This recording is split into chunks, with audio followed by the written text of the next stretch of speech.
Bienvenue à tous et à toutes, l'invité du jour, c'est maintenant. Nous avons l'honneur d'accueillir un artiste exceptionnel, un virtuose du saxophone qui a marqué l'histoire de la musique gabonaise, ancien membre du groupe légendaire Groupe Mbala. Il revient sur le devant de la scène avec un tout nouveau clip, un hommage vibrant à notre président où les notes de son saxophone résonnent avec passion et émotion. Il s'agit de monsieur Armel Bembo. Soyez le bienvenu sur ce plateau. Merci Madame Adouma. C'est un plaisir de vous recevoir. Merci. Alors, comme je vous le disais, vous êtes un ancien membre du groupe, ou je dirais peut-être de l'orchestre Mbala, un groupe à succès qui a été créé en 1986, si je ne me trompe pas. Qu'est-ce qui vous a poussé à vous lancer finalement en carrière solo aujourd'hui?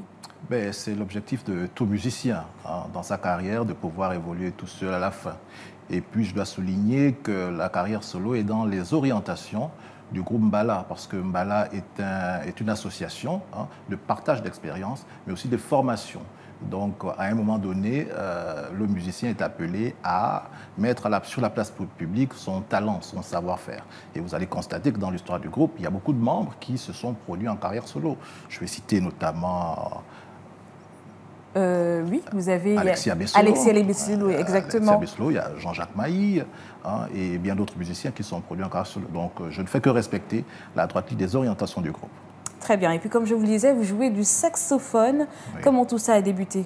Cela a débuté lorsque j'étais au secondaire, en 1993. Au quartier, il y a un grand frère qui, pour la première fois, est venu. Enfin, j'ai vu le saxophone pour la première fois avec un grand frère au quartier qui répétait. Et puis, je suis allé vers lui demander, mais...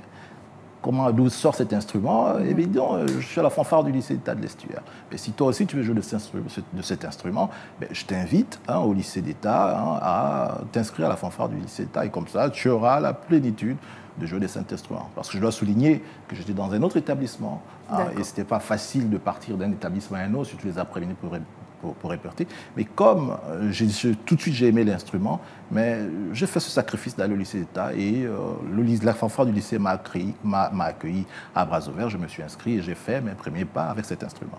Très bien. Et aujourd'hui, quelle place occupe cet instrument dans votre vie, que ce soit personnelle ou dans la musique surtout? Le saxophone occupe une place prépondérante. Le saxo, je le joue tous les jours à la maison, lorsque je me lève avant d'aller au travail. Wow. Je le joue à l'église. Il occupe une place très importante dans ma vie. Je m'en sépare jamais. Je dis souvent que c'est ma première femme. Waouh! Ouais.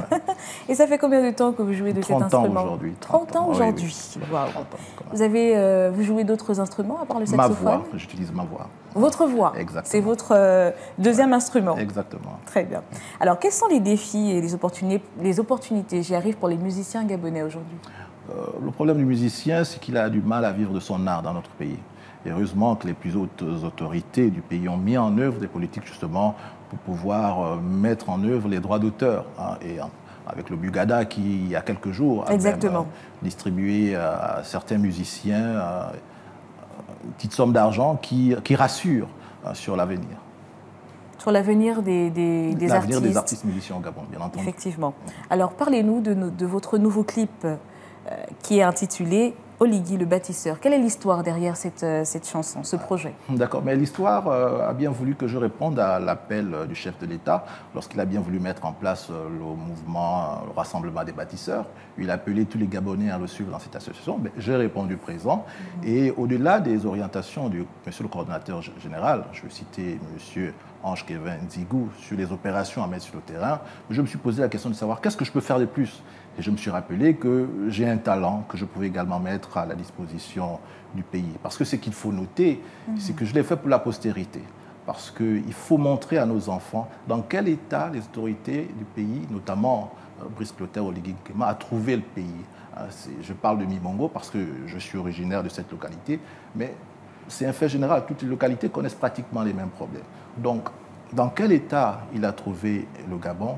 Et puis, dans 10 mois, que sera notre pays, 10 mois, avec l'action de monsieur le président de la République, je citais Brice Clotaire Oligui Nguema. D'accord. Et comment est-ce que vous avez abordé la composition musicale? On est quand même curieux de le savoir, vu que vous jouez que du saxophone dans ce clip. Oui, ce qu'il faut souligner, c'est que la composition n'est pas de moi, elle est de Julien Nzingimwele, parce que je me suis appuyé sur Mimongo et j'ai réfléchi, dit quels sont les grands les grands auteurs de cette localité, je pensais notamment à Vico Secondo, paix et son âme, j'ai pensé qu'il y a aussi quelqu'un qui est là, qui est encore vivant, Julien Zengi Moulé. Et j'ai choisi parmi ces titres, le titre Mama, qui a été publié pour la première fois en 1978. Donc j'ai choisi avec mon manager en studio, je vais citer Jojo, merci encore pour le travail qu'il a fait. Donc on a choisi ce titre et puis on s'est mis à fond justement pour pouvoir le travailler, pour pouvoir le modifier et pour pouvoir faire passer au mieux notre message. Très bien. Ouais. Et quel est réellement le message que vous voulez faire passer à travers ce clip-là? Le message est tout simple. Le message est tout simple. C'est un message d'espoir. C'est un message d'espoir. Les Gabonais ont tant souffert. Il y a un espoir qui est là. Nous sommes certains. Nous avons vu les actes posés par M. le Président de la République et nous croyons en son action. Parce qu'avec lui, il n'y a pas d'éléphant blanc. Pour ceux qui constatent avec moi, il est d'ailleurs en train de mettre la couleur sur plusieurs éléphants blancs dans le Gabon. Il apporte une couleur vive. Donc, c'est un message d'espoir que Mimongo ne sera plus le Mimongo actuel dans quelques mois, dans 10 mois, parce que nous voyons le travail que M. Brice Clotaire Oligui-Nguema a fait dans 19 mois, à Libreville et dans tout le Gabon en général. En 10 mois seulement, Mimongo sera complètement transformé. Et justement, dans le clip, je présente des projets structurants justement pour cette localité qui seront mis en œuvre dans quelques mois. Donc, c'est pour la postérité. Nos enfants verront ce que était Mimongo avant et nos enfants verront aussi ce que devenir Mimongo, ce que devient Mimongo en 2026, en 2025. Et Mimongo est un fait particulier, mais c'est pratiquement le même problème dans toutes les localités du Gabon. Donc, l'avenir en mieux avec Brice Clotaire Oligui-Nguema. Très bien. Et comment est-ce que vous percevez l'évolution de la musique gabonaise aujourd'hui? L'évolution est positive. Il y a une grande diversité aujourd'hui d'artistes gabonais et je dois saluer notamment l'impact des nouvelles technologies justement qui arrivent aujourd'hui dans ce domaine parce que plus besoin de dépenser beaucoup d'argent pour faire un son avec son ordinateur. On fait un son, les sons sont meilleurs. Et d'ailleurs, aujourd'hui, beaucoup de jeunes qui se produisent n'ont pas besoin de beaucoup d'argent, justement, pour pouvoir mettre en place, faire sortir un son. La plus grosse difficulté, c'est dans la réalisation des clips qui coûtent pratiquement encore un peu cher. Mais la musique gabonaise a beaucoup évolué.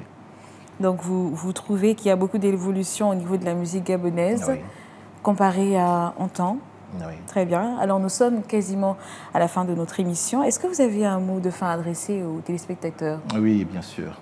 Mesdames et messieurs, chers compatriotes, le 12 avril 2025, je vous prie de faire le bon choix. Le choix de l'espoir, le choix du modernisme et le choix d'un Gabon émergent. Je vous remercie. Merci surtout à vous. Voilà, comme je le disais, c'est la fin de notre émission. Nous étions avec Monsieur Armel Bimbo, qui est saxophoniste. Merci d'être passé une fois de plus sur notre plateau. C'était un plaisir de vous retrouver sur ce plateau. Alors aujourd'hui, nous avons vu comment les artistes peuvent utiliser leur art pour inspirer, mobiliser et unir les gens autour de causes importantes, que ce soit à travers les mélodies envoûtantes du saxophone ou les paroles engagées. La musique a le pouvoir de changer le monde. Alors continuons à écouter, à crier et à partager la musique, car elle est l'une des plus belles expressions de l'âme humaine. En parlant d'écouter, je vous laisse avec cet extrait du clip Oligui, le bâtisseur. Quant à moi, je vous dis à très vite pour un nouveau numéro de l'invité du jour. En attendant, bonne suite de programme sur Gabon 24.